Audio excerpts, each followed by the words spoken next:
Hey everyone, welcome back to String Cheese and Applesauce, where today we're going to do a fun one. This is going to be a slight city update. Now my city, I have not been doing a lot of work on because I've just been messing around with a bunch of different other mocks, but I feel it's something I want to get back into since I've kind of had a break from it for quite a while. So let me show you this is kind of the progress of where we're at with the buildings.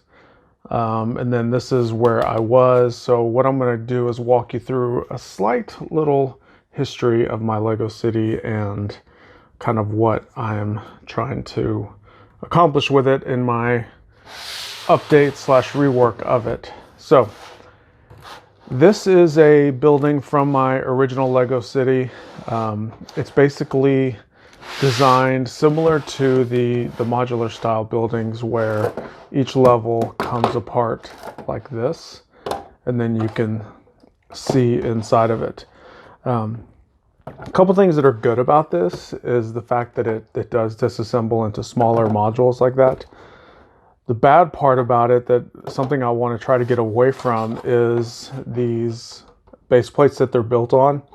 Whenever I take this to a convention, the problem is trying to get this put into a bin with these base plates attached.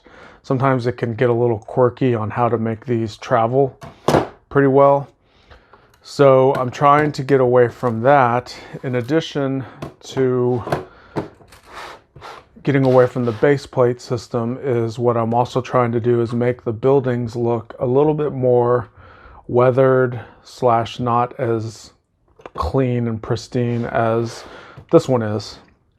So like I said, this is the old. This is going to be disassembled pretty soon.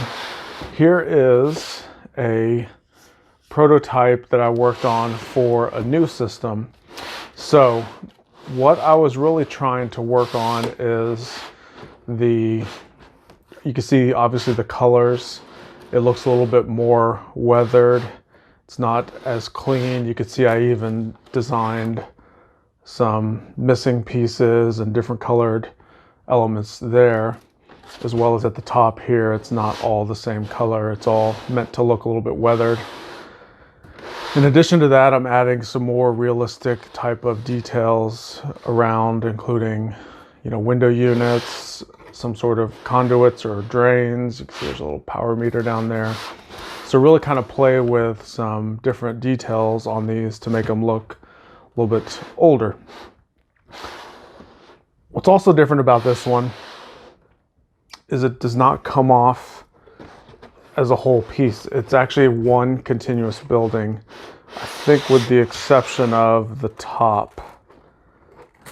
No, even the top. Everything is pressed on. So what I wanted to see was how rigid this will be versus the ones that do come apart. Whereas these, each little piece can come off. This one's just one whole building. It's very rigid, very solid, but still it is stuck to a base plate. And when I pack it in a bin, it's basically gonna lay in like that, and I have this base plate that's kind of sticking out. So not really pleased with that, but I'm pleased with the look of the building. So all the other buildings are going to progress to look like this. So we'll move those to the side. Here is kind of where I'm at on the progression of the buildings. So what you can see is I built this one on a standard plate. So these are 16 by 16 plates, whereas the other ones are built on the base plates. The base plates are very skinny compared to the plate. So you can see the clear difference in thickness. So what I'm doing is I'm still developing a way to get off of these guys and onto more of a plate system. So you can see I took a lot of the same characteristics that I did with the middle building we looked at. I'm adding bunch of different colored bricks and kind of what I call blemishes and pipes and some vines going up the wall. And you can see back here I have clips to have even more going up and down the walls here. Now what you may notice is there's not any pins on the side like a modular building. My middle building didn't have that either. What I've designed this one to do, and this is kind of what I was playing with, is this one comes apart, but it comes apart in the middle. So it opens up almost like a dollhouse. There's no details on the inside yet. I could potentially detail it in there if I wanted to. But what this allows me to do is when I take these pins out, is when I pack it in a bin, it can more or less lay flat on its back. I still have a plate sticking up, so not really, even though it's not a base plate, it still is a plate.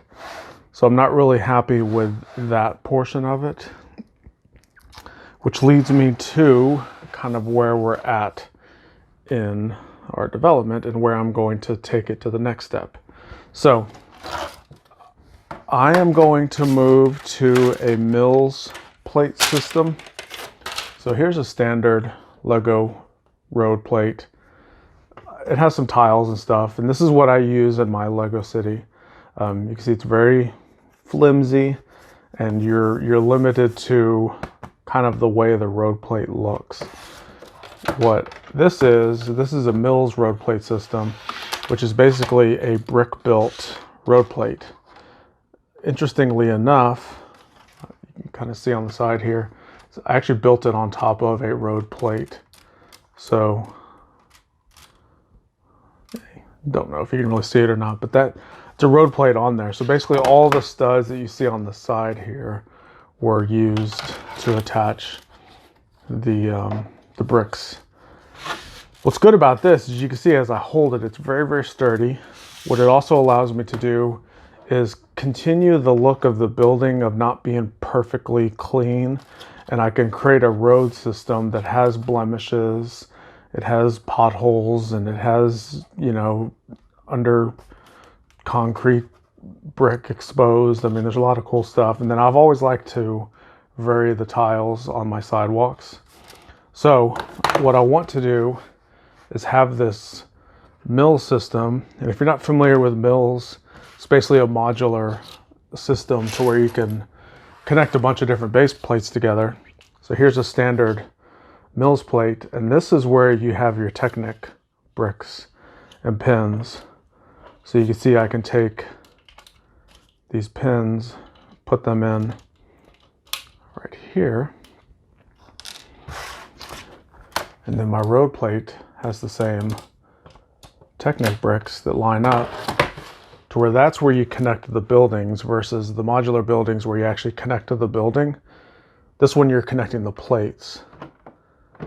So you can see with that system set up, it's going to make for a lot more sturdy connection. I'm going to be able to fully customize what is this, which is really you're only limited to the sidewalks with what you can do. But with the Mills plate system, I can fully customize this exactly how I want it. And then basically I need to figure out a way to connect the building to the plate. And actually what I want to do is actually make it to where the building can snap on independently, and then I can snap it off whenever it's time to put it in the storage bins. So this is going to be the direction that I'm going to take with my new Lego City, is basically starting from all the roads, and I have an entire stack here. You can see these are my Lego City road plates. Still have all the tiles and everything on them. But basically rip these apart, make custom roads, and then make all new custom buildings to go in my city that will fit on this Mills plate system. So it's going to be a lot of work, but I I think it's going to be something that's going to be fun because it'll get me back into creating buildings. Like I said, the next thing I need to figure out is how to make the building be independent and actually just connect to these. And I'll probably just use some jumper tiles and remove a lot of these plates and make it to where they can sit on there. Because you can see right now the way the plate is set up, there's a little curb piece there, which I basically have one extra plate that's not needed. So I need to lower this down. So it's a little bit of work, but I have ideas. It shouldn't be that hard to make it work. So we've evolved from a super clean modular style building to fully custom road plates, buildings, and transportation system. That's really the big thing that I want to be able to do, is get this to a convention and make it arrive in one piece or an assortment of pieces, the way I have it coming apart here, and be able just to snap together pretty quickly. So that's where we're at. Tell me your thoughts, put a comment down below.